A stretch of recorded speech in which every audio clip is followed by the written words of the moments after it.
জীবনে কখনো এই ভুল কাজটি করবেন না। সময় যদি না কাটে, কাঁটা চামচ দিয়ে চা খান। দরকার হলে নিজের সাথে বকবক করুন।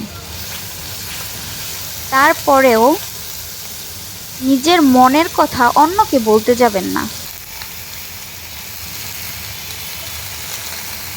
কারণ ২ দিন পর দেখবেন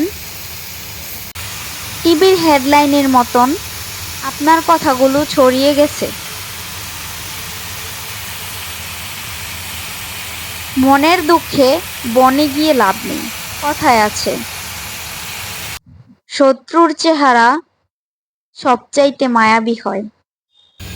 আমার কথাগুলো যদি ভালো লাগে এবং আমার রেসিপিগুলো যদি আপনাদের কাছে ভালো লাগে, সবাই আমার চ্যানেলটিকে ফলো দিয়ে পাশে থাকবেন, লাইক কমেন্ট শেয়ার করবেন।